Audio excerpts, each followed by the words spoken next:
రాజకీయంగా బోల్డు సమస్యలు వస్తాయి. అందులో చంద్రబాబు నాయుడు చేసే తప్పులు చెప్తున్నాను చూడండి.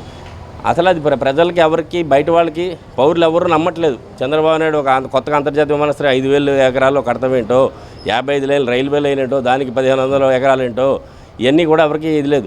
190 కిలోమీటర్ల ఓఆర్ఆర్ అంటున్నారండి. దానికి 25,000 కోట్లు ఖర్చు, 10,000 ఎకరాలు 12 వరుసలు అంటండి. హైదరాబాద్కే లేదు 12 వరుసలు. దానికి ఎంత భూ సేకరణ చేయాలి? 10,000 ఎకరాలు 10,000 కోట్లు ఖర్చు అయిపోద్ది. ఏదో కేంద్ర సంఘం పెట్టుకుంటుందంట. వీళ్ళ దగ్గరేమో మామూలుగా ఇచ్చే బిల్లులే ఇవ్వట్లేదు. ఏది వీళ్ళ ప్రభుత్వం ఉన్నప్పుడు బిల్లులు కూడా ఇంకా ఇవ్వలేదు. నా మిత్రుడికి ఇవ్వాలి. కాబట్టి వీళ్ళు నేల విడిచి సాము చేస్తున్నారు. ఈ నేల విడిచి సాము చేసి ఏదో ఇవన్నీ అవ్వవు, మనం మునిగిపోతాం. రాజకీయంగా చాలా సమస్యలు వస్తాయి. అప్పుడు మొత్తం ఏమవుతుందంటే చంద్రబాబు నాయుడు కోర్ క్యాపిటల్ కూడా కట్టడండి. కోర్ క్యాపిటల్ కూడా కట్టకపోతే ఏమవుతుంది? ప్రజలు ఏం చేస్తారు? ఇతను పనికి మాలినోడు అంటే మళ్ళీ వాళ్ళకి ఇస్తారు.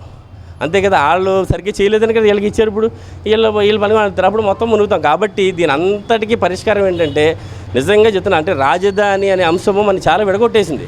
అంటే రాజధాని అంటే చాలామందికి రాజధాని ఇక్కడ ఈ విషయంలోకి ఇది లేదు. కానీ ఇంత పెద్ద రాజధాని కడతారు, అసలు అమరావతి లెగుస్తుందా, అమరావతి గ్రౌండ్ అవుతుందని కూడా చాలామందికి అనుమానాలు ఉన్నాయండి. చాలామంది అందులో పనిచేసే వాళ్ళు కూడా సిఆర్డీసీలో పనిచేసే ఇంజనీర్లు నాతో అన్నారు స్వయంగా, ఈ ప్రాజెక్ట్ టేక్ ఆఫ్ అవుతుందని. ఎందుకంటే వీళ్ళు నేలవిడి సాయం చేస్తున్నారు కాబట్టి మళ్ళీ చూడండి, ఇప్పుడు 1,800 ఎకరాలు ఇప్పుడు మళ్ళీ ఎక్విజిషన్లో కూలింగ్ ఎవరిన వాళ్ళని ఎక్విజిషన్లోకి వెళ్తారంటండి. ఎక్విజిషన్ చేయాలంటే 1,800 ఎకరాలకి 2-3 వేల కోట్లు రూపాయలు అవుతుందండి. నువ్వు ఎక్కడ 2,000 కోట్ల రూపాయలు ఇప్పుడు క్యాష్ ఎక్కడి నుంచి తెస్తావు? నీకు వాళ్ళు లోన్లు వస్తుంటాయి చేస్తారు. మళ్ళీ అవి కూడా ఒక దశ అవుతే అవి చూపిస్తే మళ్ళీ మిగతా లోన్ ఇస్తారు. అదంతా ఉంటుంది. అసలు ఆ ఫ్లాట్లు రైతులకు రిటర్నబుల్ ఫ్లాట్స్ డెవలప్ చేసి ఇవ్వడానికి 10 ఏళ్ళు పడుతుందండి. ఏది ఒక కరెక్ట్గా చేసుకుని వెళ్తే దాని మీద నీకు దగ్గర అసలు రోడ్ మ్యాప్ లేదు. నువ్వు వెళ్ళి సింగపూర్ వెళ్ళి వచ్చాడండి. సింగపూర్ వెళ్ళి వచ్చి 4 రోజులు ఉన్నారు. ఎంత ఖర్చు అయిందో తెలియదు. కానీ సింగపూర్ వాడు ఏమంటాడు? ఇప్పుడు వాడు వస్తానంటున్నాడా రానంటున్నాడా? నువ్వు ఎంత అవమానకరం అంటారండి. సింగపూర్ మాస్టర్ ప్లాన్ సింగపూర్ వాడు ఫ్రీగా ఇచ్చాడంటారండి.